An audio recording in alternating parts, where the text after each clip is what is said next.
Okay, so basically in this video I'm going to be talking about how the number of bricked PS4s are people who are reporting that their PlayStation 4 is unable to play games or just basically bricked malfunctioning, whether it be the HDMI ports or just something about the console not working. While I do believe there is a high number of people who are experiencing this problem, honestly I don't think it's as high as sources like Amazon would report, and I'll get to that a little bit later in the video. But I honestly don't believe Sony's 0.4% that they gave us. I honestly believe it is higher than that. But quite honestly, I believe that the number of malfunctioning PS4s is probably around 5%. And if you want to get a rough estimate on how big that would be, when Xbox 360 came out, everybody was saying how the Red Ring of Death was a horrible problem.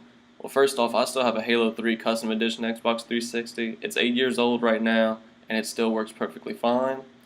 But I do know that a lot of Xbox 360s experience that problem. But in the end, throughout the Xbox 360 lifetime up to now, there was only 33% of them that malfunctioned, which is a very high number, but it is a lot lower than a lot of people made it out to be. So just keep that in mind. So basically this article is just going about talking about all the fans that were getting ready for the PlayStation 4 and then how a bunch of them received bad PS4s. And I kind of have mixed reviews on this article. Basically this is a guy who works for a PS4 today, and he says how he could not make a Battle 4 update review because PSN was down. That's mostly due to everybody who was downloading the update for the day 1 update.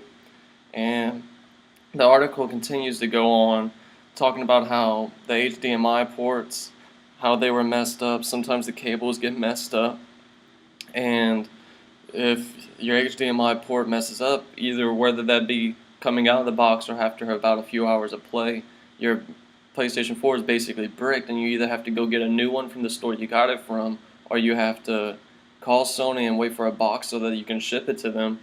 And then you also would have to try and get your money back if you're just tired of trying. The only problem with calling Sony support, this article goes on to say how if you call Sony support and you request for the box, you send it back to Sony, and right now their estimate is waiting till February to get a console back because they've run out of consoles to give people. When they first started doing this, they gave you a 5 to 6 day waiting period, and it's already up. They're already saying that they're out of consoles, and if you want to get a new one from them, you're going to have to wait till February. And you have a much better chance of getting a new console if you were to go to Best Buy or Walmart, wherever you bought it, and try and get a new console from them. But if you got it from somewhere like Amazon, Amazon's saying that you may be able to get it in January, but that's the earliest. So try to get it through your dealer if you do have a malfunctioning PlayStation 4 instead of going through Sony, because if you go through Sony, you will have to most likely wait till about February, which is very long. This is where it starts to talk about all that. And then the last part of this review, this article, talks about all the 1-star Amazon reviews. And I kind of want to touch up on this because while I hate this YouTuber for certain reasons, I do have to admit that the Blackbuster Show made a very good point on how you can leave a 1-star review for a product on Amazon even though you haven't bought it.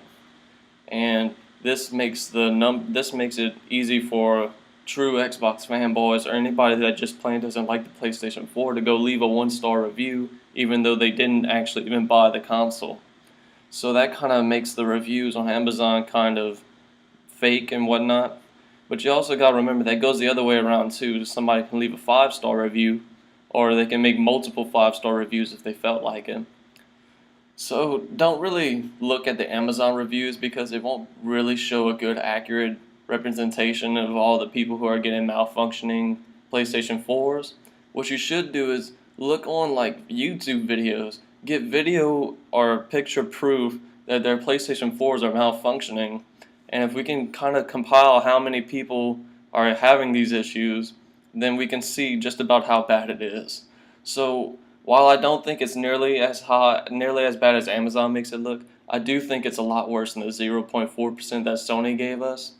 And quite honestly, I'm hoping that the Xbox One receives a better I guess, a better launch than the PlayStation 4 has. And hopefully both of these consoles are going to fix any issues that they have, and we'll all have next gen consoles that work and are gaming perfectly fine. Thanks for watching my video. I hope you enjoyed it, and I hope you enjoy the next generation of gaming.